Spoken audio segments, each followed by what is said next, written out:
Ciao, buongiorno amici miei. Come promesso avete fatto i bravi e ve ne facciamo vedere delle belle. Siamo a Firenze oggi dall'amico Filippo Saporito qui a fianco a me, il famoso chef Jean Restaurateur d'Europe e stella Michelin. Noi siamo cresciuti insieme, siamo cresciuti tanto, anche troppo in alcune zone, ma insomma ci lega una vecchia amicizia. Oggi ho chiesto a Filippo se mi faceva questo grande onore di preparare un piatto a sua scelta con uno o più dei nostri olio extravergine d'oliva. Prepareremo infatti un piatto che nel ristorante c'è spesso, che esalta proprio gli oli fatti da Alessandro. È un carpaccio di barbabietola con una miriade di erbette, tutte crude, tutte particolari, ma è il caso che lo vediate così vi catturo subito l'attenzione, è questo qui.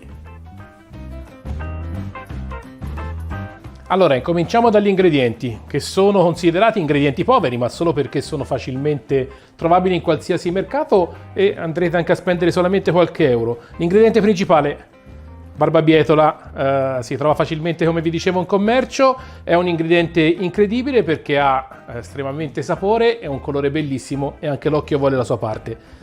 Una pera stagionale in questo periodo e poi il nostro tesoro, una incredibile selezione di erbe spontanee e no che arrivano dai nostri orti e dai nostri giardini.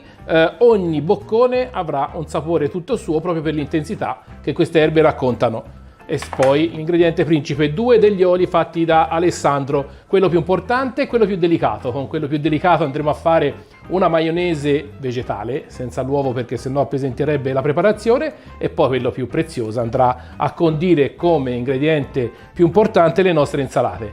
Allora, cosa facciamo le barbabietole? Andiamo a cuocerle in una specie di crosta fatta con farina e sale in egual misura e la metà del peso di acqua. Facciamo una specie di impasto. Con questa andremo a coprire la barbabietola e infileremo in forno. Un solo ingrediente in più: tra le nostre erbe abbiamo raccolto un po' di rosmarino, andiamo a tritarlo, ci permetterà di dare un profumo maggiore alla nostra crosta e soprattutto un aroma interessante alla barbabietola che crescerà, che maturerà, che cuocerà all'interno. Rosmarino, già qua si sente il profumo di questa erba che ricorda molto il Mediterraneo. La mettiamo nel nostro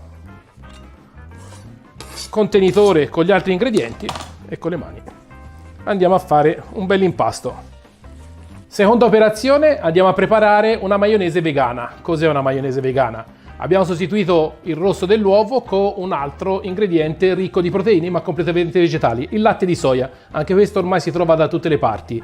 È un ingrediente veramente molto ricco di proteine, di conseguenza con facilità, con l'aiuto di un mini primer, andrete a montare l'olio. Naturalmente il sapore lo darà l'olio che ci mettete dentro, di altissima qualità, ha solo una consistenza più cremosa. Prendiamo qualche cucchiaio di latte di soia, lo mettete in un bicchiere per che possa tenere la maionese. Andiamo a fare, è semplicissimo, non c'è bisogno, non si impazzisce, l'uovo è molto più delicato. Non facciamo altro che immergere il nostro mini primer, infiliamo l'olio e lo montiamo.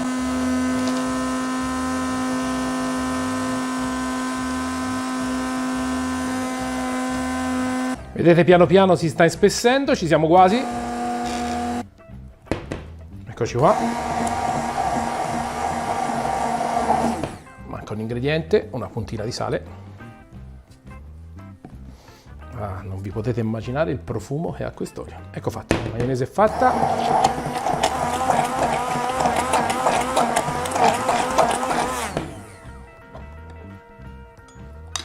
Guardate.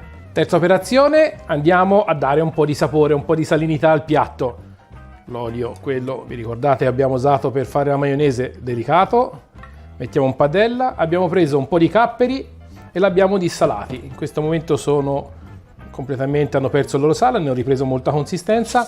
L'andiamo tecnicamente a fare quell'operazione che si chiama fiorire, cioè olio caldo, mettiamo capperi dentro e aspettiamo che si aprano. Le movimentiamo per aiutarli ad aprirsi. Vedete, piano piano cominciano ad aprirsi, il profumo invade la cucina. Ecco, i capperi si sono aperti, aspettiamo che diventano più croccanti. Ecco fatto, non facciamo altro che scolarli dall'unto eccessivo e di metterli da parte che andranno a completare il piatto. Filippo, tutto questo profumo che stai facendo mi ha stimolato l'appetito, è una cosa abbastanza difficile, io sono uno che non ha quasi mai fame, però insomma... Ma guarda che il profumo è un elemento fondamentale perché si vede con gli occhi e la prima impressione è quella, però anche il fatto di arrivare con un profumo invitante stimola sicuramente gli ospiti e chi ha voglia di mangiare ha un buon, come dire, un buon inizio. Bene, siamo al momento più importante, la composizione del piatto. Vi ricordate, le barbabietole hanno cotto in forno, hanno riposato 5-6 ore, le abbiamo tagliate all'affettatrice fine, sembrano quasi un carpaccio di bresaola. Il colore è rimasto intensissimo proprio per il tipo di cottura che abbiamo utilizzato. Le andiamo a disporre sul piatto proprio come se fosse un carpaccio di bresaola. Altri due elementi crudi che avevamo messo in preparazione: una pera tagliata a cubettini minuscoli, darà un po' di croccantezza e di profumo di frutta. Andiamo a mettere qualche dado qua e là.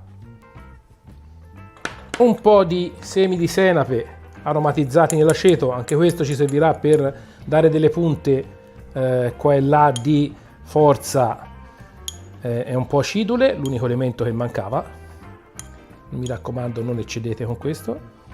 E poi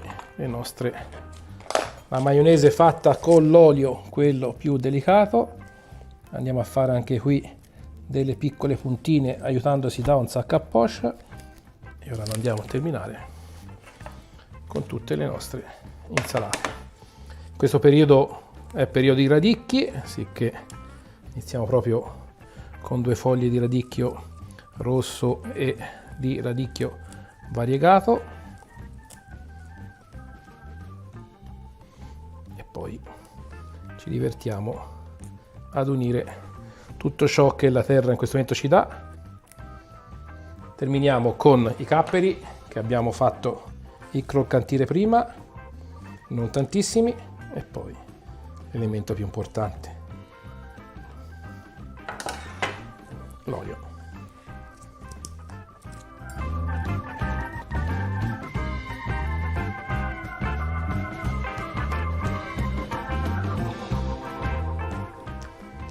Il piatto è pronto, ora sta solo a mangiarlo.